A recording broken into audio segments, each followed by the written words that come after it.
The American Planning Association is comprised of roughly 40,000 members from all over the country, and while a majority of them are planners, we also have architects, and we have urban designers, and we have politicians, and just concerned citizens that are interested about planning. The communities themselves apply. They send their applications to APA, we review them, and we pick projects that we think we can help, that we can move forward. So this project here in Spanish Fork, revitalizing downtown, the Main Street area, this came from the community, and we found it to be a really exciting and really well thought out project. So we thought we would select it and put together a team that could help move it forward.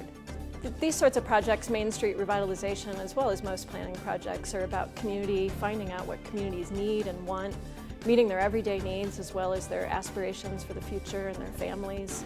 So we do a lot of work talking to various community members, people who use, in this case, use Main Street, shop on Main Street, work on Main Street, own property, and then sort of work through where they're finding challenges in their growth and meeting their future and their vision and how they're planning for that future. I think the neatest thing about a meeting like this today is all the players we have involved. We have professionals, we have architects, planners. You know, you heard somebody with a PhD in there, right, that teaches this stuff over at a local university. But you also had the Chamber of Commerce, you had our Economic Development Director, and you had the political side of it. You had the City Council there, you had a few members from the Planning and Zoning Commission, but even most importantly, you had the business owners on Main Street there.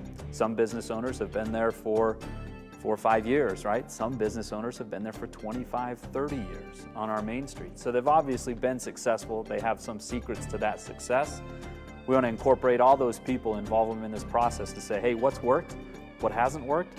What can work better? And let's get everybody involved and come up with some real solutions. For businesses, it's always a matter of reinventing yourself and staying current and in the minds of your local folks. And when you have a lot of new residents coming in, they might not have that historical connection to Main Street that we heard about today from many of the leaders who grew up here, have a very deep feeling and connection with Main Street. But some of the people moving in from out of town may not have that, so it's a matter of capturing their imagination, bringing them down to Main Street and sort of tapping into that energy. So today, our meeting with the APA was one of the first of them actually coming out. They get a lot of ideas. They take a lot of those ideas back and work on them for weeks and months at a time, and then they'll come back in the spring. They'll be here for at least a week's time.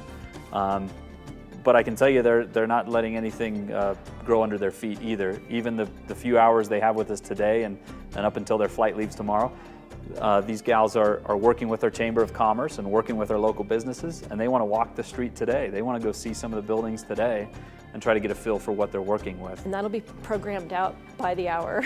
We'll do a lot of touring. We'll talk to a lot of the same people we talked to today and more. We'll tour not just Main Street, but the whole of Spanish Fork and make sure we have a real handle on the environment here. And then we'll work with the community to plan some strategies. The city does put forth a budget that accommodates just travel to get us out here and puts us up for lodging, but otherwise it's all pro bono from the team perspective. These are all volunteers, and it's a lot of time. They will be working on this from the moment they're selected. Deb's been working on it for the last few weeks, and you know, we'll all collectively be working on it for another probably 6 months or so. So that's all pro bono, and no one pays for that time. The new development on the north end of our city at the interchange of Highway 6 and I-15 is really exciting, and a part of our city that will be a tax base for years and years to come. Very exciting time to be part of this city. But just in that same vein, with that money coming into the city as a sales tax base, what do you do with that money? Well, it's not the city's job to make money. They're not in the money-making business. They're only in that to collect money and disperse it to make their city better. So how do you do that? I think this is maybe one of the areas we can look to put some of those funds. People often talk about different facilities needed. You know, a library in your city does not make money. The police force, it doesn't make, you know, it doesn't make money. It protects you, but they're necessary parts of that. People have talked about a rec center.